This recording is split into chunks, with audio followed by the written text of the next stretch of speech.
일에 수많은 또 훌륭한 사람들이 이 세상에서 오고 또 많은 또 영향력을 주었던 사람들이 이 세상에 왔다가 또 가고 하였습니다.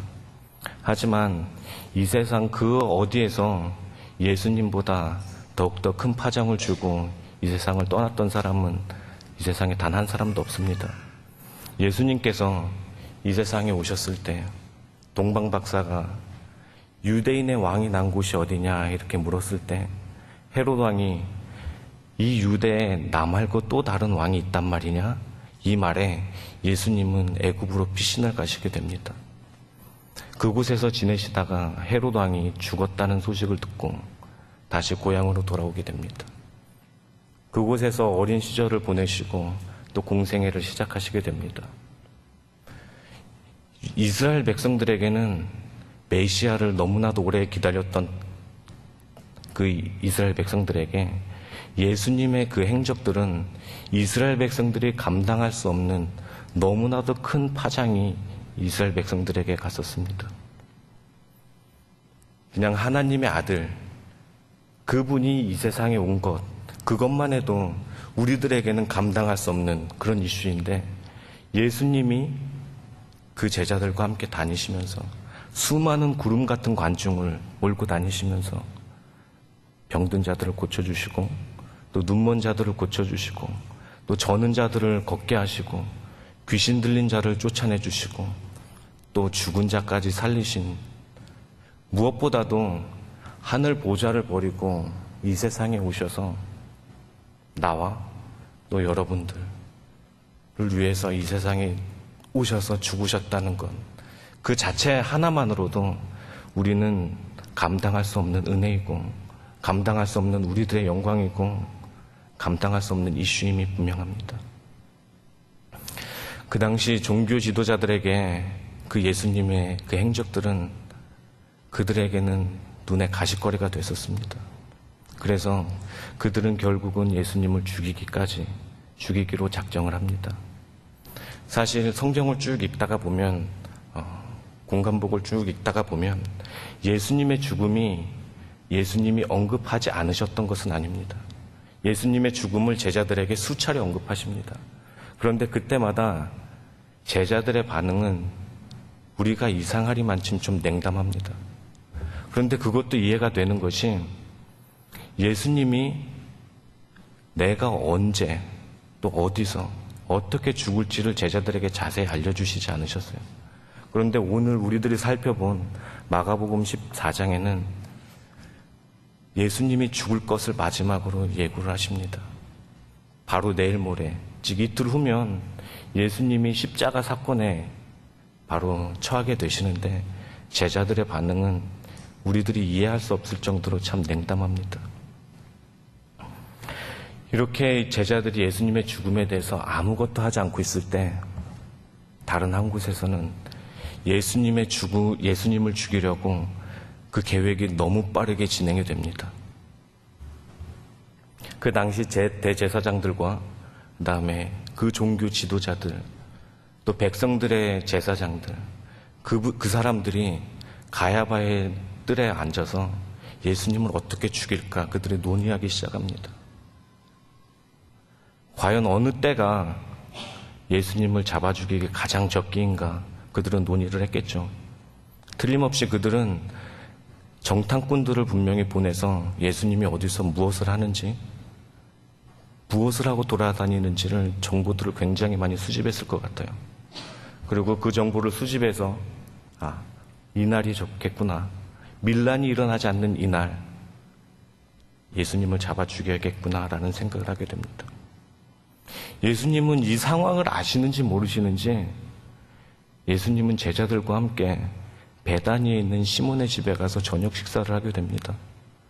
그런데 그곳에서 어느 한 여인이 나타나서 예수님 발 앞에 향유를 부으면서 마치 그 여인이 예수님의 장례를 알고 있듯이 예수님의 죽음을 알고 있다는 듯이 예수님 발 앞에 그 향유를 깨서 예수님의 장례를 준비하게 됩니다. 그런데 제자들은 그 여인의 그 행동의 의미를 알지 못한 채 오히려 여인을 꾸짖게 되죠. 야, 이 비싼 거를 차라리 팔아서 가난한 사람들에게 나눠주지 왜 이것을 허비하느냐 이렇게 말을 합니다. 이렇게 어수선하고 참 준비가 되지 않는 이 어지러운 이때 그 잔치집을 쓱 빠져나가는 사람이 한 명 있었습니다. 그것은 바로 가룟 유다였었습니다. 오늘 본문 10절 말씀입니다. 이렇게 기록합니다. 12 중에 하나인 가룟 유다가 예수를 넘겨주려고 대제사장들에게 가매, 이렇게 기록합니다. 우리가 알다시피 가룟 유다는 역사상 가장 부끄러운 이름으로 남은 그 이름입니다. 그렇지만 그 유다라는 그 이름은 이스라엘 백성들이 너무나도 즐겨 사용했던 이름이었습니다. 그렇게 구약성경 그리고 신약성경에서도 유다라는 이름이 쭉 많이 나오죠. 그런데 이 사건이 일어난 이후로부터는 누구 하나 그 유다라는 이름을 사용하고 싶은 사람이 한 명도 없었습니다. 너무 치욕스러운 이름이었기 때문입니다. 그런 가룟 유다가 대제사장들을 찾아갑니다. 그리고 대가를 받고 예수님을 팔려는 기회를 보게 됩니다. 오늘 본문 11절 말씀에 이렇게 기록합니다. 그들이 듣고 기뻐하여 돈을 주기로 약속하니 유다가 예수를 어떻게 넘겨줄까 하고 그 기회를 찾더라 라고 기록합니다. 또 같은 맥락으로 마태복음 26장 15절에서는 예수님을 판 값이 나옵니다. 같이 한번 읽도록 하겠습니다. 내가 예수를 너희에게 넘겨주리니 얼마나 주려느냐 하니 그들이 은 30을 달아주거늘. 그들은 유다에게 은 30을 달아줍니다. 그 유다는 그때부터 예수님을 어떻게 제사장들에게 넘겨줄지 기회를 찾습니다. 그런데 누가복음에 보면 그 가룟 유다가 예수님을 어떻게 넘겨주는지 그 경위에 대해서 쭉 좀 자세하게 더 나옵니다. 누가복음 22장 1절에서 6절까지의 말씀입니다. 우리 스크린에 있는데요. 다 같이 한번 읽도록 하겠습니다. 유월절이라 하는 무교절이 다가오매 대제사장들과 서기관들이 예수를 무슨 방도로 죽일까 궁리하니 이는 그들이 백성을 두려워함이더라. 12 중에 하나인 가룟이라 부르는 유다에게 사탄이 들어가니 이에 유다가 대제사장들과 성전 경비대장들에게 가서 예수를 넘겨줄 방도를 의논하며 그들이 기뻐하여 돈을 주기로 언약하는지라. 유다가 허락하고 예수를 무리가 없을 때 넘겨줄 기회를 찾더라. 근데 여기서 마태복음에서 나오는 그 유다의 행적을 우리는 조금 자세히 깊게 살펴볼 필요가 있습니다. 마태복음에서는 그 가룟 유다가 예수님을 그 파는 목적에 대해서 조금 더 자세하게 설명합니다. 마태복음 26장 15절 말씀입니다. 우리 같이 읽습니다. 내가 너희에게 넘겨주리니 얼마나 주려느냐 하니 그들이 은 30을 달아주거늘. 예, 그렇습니다. 유다는 예수님을 넘기고 분명 무슨 대가를 받으려고 합니다. 그리고 무슨 대가를 받으려고 그가 모셨던 3년 반 동안 모셨던 그 예수님, 즉 자기의 스승을 팔아먹으려고 합니다. 그것은 바로 돈이었었습니다. 그들이 은 30을 달아서 그에게 주거늘.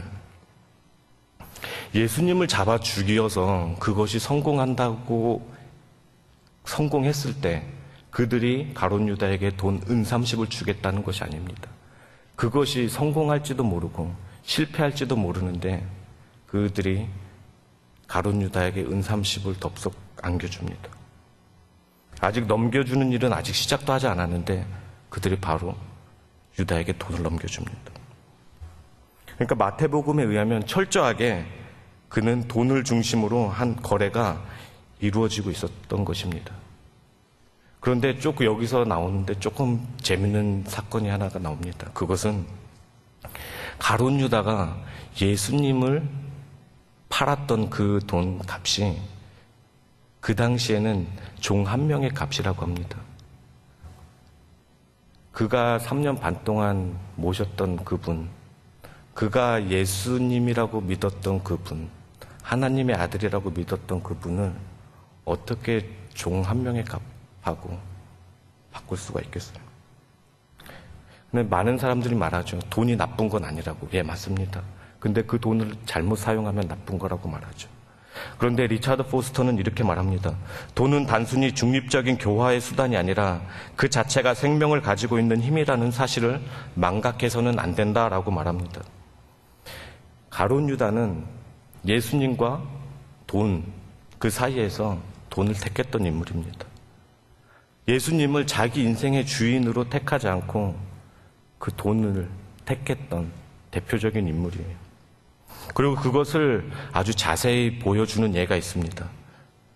그는 예수님을 자기 인생에 한 번도 주님이라고 부른 적이 없어요. 다른 제자들이 전부 다 예수님을 주님이라고 부를 때 그 가룟 유다는 그 예수님을 주님이라고 부른 적이 없어요. 그는 예수님을 어떻게 불렀냐면 랍비여, 즉 다시 말하면 선생님이여 라고 부릅니다. 마태복음 26장 25절에 이렇게 기록합니다. 예수를 파는 자가 대답하여 이르되 랍비여 나는 아니지요. 쭉 밑에 보면 49절에 또 이렇게 기록합니다. 곧 예수께 나와 랍비여 안녕하시옵니까 하고 입을 맞추니 그와 반면에 다른 제자들은 예수님을 주님이라고 부릅니다. 오늘 본문 22절에 이렇게 기록합니다. 그들이 몹시 근심하여 각각 여짜오되 주님 나는 아니지요 이렇게 말합니다. 여러분 한번 생각해 보시기 바랍니다.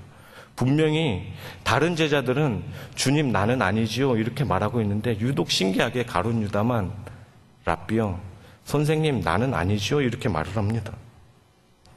여러분 여러분들이 주님을 부를 때 예수님을 부를 때 주님 하고 이렇게 부르는 그 의미는 무엇입니까? 수많은 훌륭한 사람들이 이 세상에 왔다 간 그 중에 한 분이 우리의 주님입니까? 아니죠. 그러면 훌륭한 영향력을 우리에게 주었던 그 사람 가운데 한 분이 우리들의 주님이 됩니까? 아니요. 그런 의미 아닙니다. 우리가 예수님을 주님 이렇게 부르는 그 이유는 그분이 우리들의 인생의 주인이시고 그분이 우리들의 인생을 나보다 더 잘 아시고 그분이 우리들의 인생을 좌지우지하시고 그분이 우리의 인생을 그 어느 누구보다 더 잘 아는 그분, 우리가 그분을 섬깁니다. 우리가 그분을 나의 주인으로 모십니다. 그분이 나의 주인입니다. 이렇게 표현하는 게 주님 이렇게 부르는 그 내용 안에 다 들어있는 거 아닙니까? 만약 내가 가룟 유다가 고백한 것처럼 선생님 이렇게 고백했으면 우리와 주님과의 우리와 예수님과의 관계는 거기서부터 조금 틀어지는 것 같아요. 근데 결코 가룟 유다는 한 번도 예수님을 주님이라고 부른 적이 없습니다. 내 인생의 주인이라고 불렀던 적이 단 한 번도 없었습니다. 그저 랍비 중에 한 사람이라고 생각을 했던 것 같습니다. 그의 인생의 주인은 예수님이 아니었었습니다. 만약 그가 예수님이 자기 인생의 주인이라고 생각했다면 어떻게 종의 한 명의 값인 은 30을 받고 예수님을 팔 수가 있었겠어요? 많은 사람들이 또 이렇게 말합니다. 가룟 유다가 예수님을 은 30을 받고 팔았던 그것은 그 돈이 작은 돈이었었기 때문에 꼭 그 돈이 그 인생의 전부는 아니었을 것이다. 예, 맞는 말이긴 합니다. 하지만 그 가룟 유다에게는 그 돈 그 자체가 그 인생에 너무나도 큰 의미를 줬던 건 확실한 것 같습니다. 뿐만 아니라 요한복음에서는 그 가룟 유다를 조금 더 자세하게 설명을 합니다. 돈을 도적질할 정도까지 그 가룟 유다는 돈을 사랑했다고 요한복음 12장 5절과 6절에 이렇게 기록합니다. 제가 읽어드리겠습니다. 이 향유를 어찌하여 300데나리온에 팔아 가난한 자들에게 주지 아니하였느냐 하니 이렇게 말하면 가난한 자들을 생각함이 아니요 그는 도둑이라 돈깨를 맞고 거기에 넣는 것을 훔쳐가미러라 이렇게 기록합니다. 즉 유다는 예수님을 그의 주인이 아닌 돈을 예수님의 주인으로 삼았던 사람이라는 것을 오늘 성경에서는 보여주고 있습니다. 그런데 여러분 가룟 유다는 그냥 일반 사람이 아니었었어요. 그 가룟 유다는 예수님이 직접 12제자를 뽑으셨던 것처럼 그 한 명의 가룟 유다였었어요. 그런데 그 가룟 유다가 그냥 3년 반 동안 예수님과 다니면서 그냥 멀리서만 지켜봤을 것 같아요. 저는 그렇게 생각하지 않습니다. 분명히 가룟 유다도 그 11명처럼 뽑았던 사람처럼 그 가룟 유다도 분명히 예수님이 뽑아서 그 인생의 참 소망이 무엇인지 심어줬을 것이고, 또 그 3년 반 동안 예수님과 함께 다니면서 모든 것을 함께 했을 것 같아요. 또 그만큼 예수님에게서 많은 가르침도 들었을 것 같고, 주님이 하시는 능력들을 바로 눈앞에서 봤던 사람이었을 것 같아요. 주님의 사랑도 다른 사람들보다는 훨씬 많이 느꼈던 사람이었을 것 같고, 주님과 대화를 해도 일반 사람들보다는 더 많이 했던 사람이었을 것 같습니다. 그런데 그 가룟 유다가 예수님을 배반합니다. 다른 사람이 아닌 그 12 제자 중에 한 사람인 그 가룟 유다가 예수님을 배반합니다. 우리 상식으로는 도저히 이해가 가지 않죠. 근데 복음서를 쭉 읽다가 보면 신기하게도 그 가룟 유다를 표현을 할 때 12 제자 중에 하나라고 표현을 합니다. 참 신기하죠. 도대체 복음서 기자들은 왜 유다를 기록하면서 12 제자 중에 한 명이라는 표현을 썼을까요? 이것은 배반자는 멀리 나온 데서, 먼 곳에서 나오는 게 아닐 것 같아요. 우리가 예수님을 잘 믿고 우리가 신앙생활을 잘한다 하는 우리들이 예수님을 배반하는 사람들입니다. 우리들이 믿음이 있노라 말하고 우리들이 믿음이 있다라고 생각하는 우리들이 예수님을 배반하는 사람 같아요. 예수님 잘 모르는 사람들은 배반하지 않습니다. 예수님을 잘 모르는 사람들은 배반할 이유가 없어요. 예수님을 잘 아는 우리들, 바로 우리들이 예수님을 배반할 가능성이 훨씬 높다라는 것입니다. 존 파이퍼 목사님이 이번에 2015년 패션 컨퍼런스에서 이렇게 말합니다. 이 세상의 그 수많은 종교들 가운데서 힌두교, 불교, 이슬람, 그 수많은 종교 중에서 그 종교의 대상을 주님이라고 부르는 종교는 단 하나도 없다라고 말합니다. 예, 맞습니다. 그런데 단 한 종교는 있어요. 바로 우리 기독교는 우리 그 예수님을 우리들의 주님이라고 부릅니다. 그리고 그 주님을 우리들의 주님이라고 생각하고 그 주님을 우리들의 주인이라고 생각하고 우리가 받아들이고 그 주님을 믿습니다. 말씀을 정리하겠습니다. 오늘 본문은 우리들에게 이렇게 묻고 있는 것 같습니다. 우리 인생의 주인은 누구입니까? 혹시 돈입니까? 명예입니까? 아니면 이 세상 그 어느 곳에서 나에게 만족을 주는 그것 하나 중에 하나입니까? 아니면 혹시 우리가 입으로는 우리 주님을 주님 이렇게 말을 하면서도 내 은연 중에는 그저 랍비 중에 한 사람이라고 생각하진 않습니까? 그렇다면 우리는 여기서 잘못된다면 우리와 예수님과의 관계는 형식적인 관계가 될 수밖에 없는 것 같아요. 그리고 우리 자신에게 한번 이렇게 질문해 보시기 바랍니다. 가룟 유다가 이야기했던 것처럼 랍비여 나는 아니지요, 이것이 아니라 주님 나는 아니지요. 여기서부터 우리가 관계가 잘못되면 우리가 가룟 유다처럼 되지 않으리라는 보장은 없습니다. 우리 고난주간에 우리 주님과의 관계를 바로 하시고 또 주님의 물음에 주님, 내 인생의 참 주인은 오직 주님 한 분이십니다. 그 다른 그 어느 것, 그 무엇보다도 그 주님, 예수님, 주님이 나의 주님이십니다. 라고 고백하시는 저와 여러분들이 되기를 간절히 소망합니다. 기도하겠습니다. 우리 이 시간 다 같이 기도했으면 좋겠습니다. 하나님, 내가 신앙생활 하면서 내 입술로는 주님이라고 부르면서 내 은연중인 생각에서는 다른 것이 내 인생의 주인이 되어 있지는 않았습니까? 내 관계가 잘못되어 있지는 않았습니까? 주님 이 시간 나를 용서해 주시고 주님 이 시간을 통해서 주님과의 관계가 온전히 회복될 수 있는 귀한 시간 될 수 있게 해달라고 우리 주님의 이름을 조그만 목소리로 한번 부르고 간절히 기도하도록 하겠습니다. 주님, 하나님 그렇습니다.